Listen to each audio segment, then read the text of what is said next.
महाराज जी, मन कैसे रुके? तो उड़िया बाबा ने उत्तर दिया, नियम पालन से। यदि हम नियम पर दृढ़ रहें तो मन हमारा क्या कर सकता है? नियम तो परमात्मा देखता है। हम लोग नियम पर दृढ़ नहीं रहते, इसी से हमारे देश की दुर्दशा है। संध्या वंदन तक का नियम जाता रहा है। भजन करने के लिए नियम की बड़ी आवश्यकता। हाँ, बड़े नियम की आवश्यकता है। तो जैसे प्रातः काल से सायंकाल तक की हर व्यक्ति की अपनी एक दिनचर्या होनी चाहिए। ऐसा नहीं कि आज हम 4 बजे उठे, कल 7 बजे उठे, पर फिर मन को आप कंट्रोल नहीं कर पाएंगे।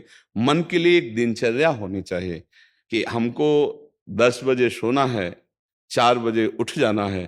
तो फिर 4 से सवा 4 नहीं होना चाहिए, 4 बजे उठ जाना, ऐसा नियम बना ले। और उठ करके हमको थोड़ी देर नाम जप करना है, थोड़ी देर हमें वाणी जी का गायन करना है, थोड़ी देर हमें ध्यान, एक अपनी दिनचर्या। फिर हम अपने संसार के कार्य के नियम, जो संसार के कार्य हैं, उनको भी करते हुए भगवान को समर्पित करें। जैसे जो पद में है, जो आपको राष्ट्र सेवा मिली है, जो आपको समाज सेवा के पद मिले हैं, या आपको जो घर की सेवा के कार्य मिले हैं, उनमें बहुत धर्म पूर्वक आचरण होना चाहिए।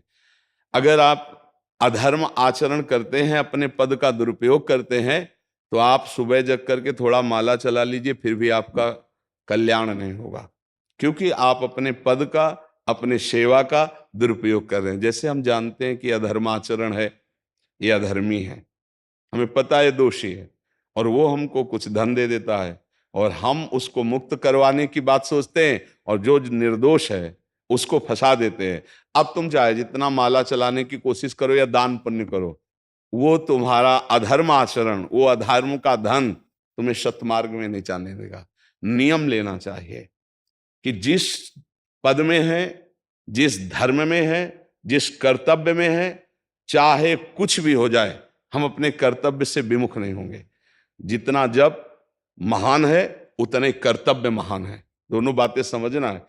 जब माला फेरा और इसके बाद बेईमानी, अधर्माचरण, इनका कोई नियम नहीं है कि हमें कैसे चलना है, तो वो माला काम नहीं कर पाएगा, क्योंकि उसका तभी सत्य भाव माना जाएगा माला जपला, जब धर्माचरण है। धर्माचरण नियम से। बोले वो बड़े कट्टर नियम वाले हैं, उनको घूस नहीं, आप उनको भयभीत करके नहीं काम करवा सकते, प्रलोभन में काम नहीं करा सकते। ये हमारी गृहस्थी है ना, तो गृहस्थी के पालन के लिए धन चाहिए, और धन के लिए हम धर्म को आगे रखें, धन को नहीं। धर्म को, हमारा कर्तव्य क्या, प्रायः जैसे पूज्य बाबा ने कहा, आज हमारे देश में बहुत दुर्दशा हो रही है। दुर्दशा हो रही, क्यों? क्योंकि सब अपनी जगह से गलत हो रहे हैं। अगर अपनी जगह हम ठीक रहे तो हमारी दुर्दशा नहीं होगी। हमारा भजन कम होगा, लेकिन हम धर्म से चल रहे हैं तो हम विजयी होंगे। हम भगवान को प्रसन्न कर सकते हैं, क्योंकि हमें जो कार्य मिला है वो भगवान का ही कार्य, सृष्टि भगवान का कार्य। जैसे नए बच्चे कुछ वकालत पढ़ रहे थे, तो यहाँ के प्रश्न किया था कि हम जानते हैं कि वो दोषी नहीं है, हम जानते हैं कि वो दोषी है, पर दोषी हमें पैसा दे रहा है, तो हम वकालत पढ़ी इसीलिए, हम उसको जिताएंगे, तो ये क्या कोई पाप है? तो उनका खुला पाप है।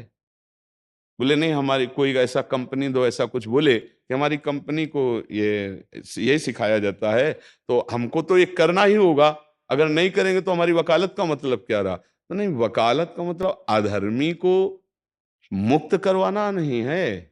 वकालत का मतलब अधर्मी के सबूत एकत्रित करके उसको दंड दिलवाना है, और धर्मात्मा को मुक्त करवाना है। अब इसके लिए आपके पास अर्थव्यवस्था अगर कमजोर भी है, तो धर्म व्यवस्था आपकी पूरी है। धर्म व्यवस्था ठीक है तो परिवार स्वस्थ रहेगा, सुखी रहेगा, भगवान आप पर प्रसन्न रहेंगे।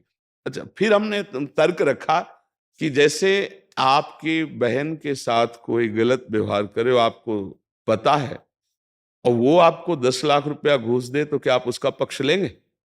नहीं। तो फिर दूसरी बहन के साथ किया है। अब यहां विचार करना है ना, अपने भाई का अगर कत्ल किए हो, मुझे पता हो कि ये दोषी है, तो क्या हम पैसे से उसको मुक्त करने देंगे?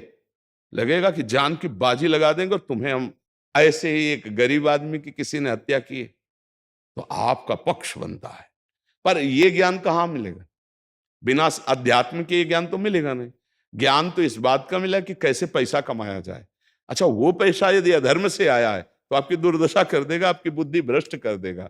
तो जो बाबा कह रहे हैं कि आज हमारे समाज की बड़ी दुर्दशा हो रही, उसका कारण यही है कि हमें अध्यात्म का ज्ञान नहीं, हमें धर्म का ज्ञान नहीं, और बड़ी बड़ी गलतियां हो जाती है। बिल्कुल पता है आदमी निर्दोष है और हम धन के प्रभाव से उसको दंड दे देते हैं। वो दंडा भगवान जब आपको पलट कर देंगे तो आप सह नहीं पाओगे, उसका परिणाम बहुत बुरा होता है।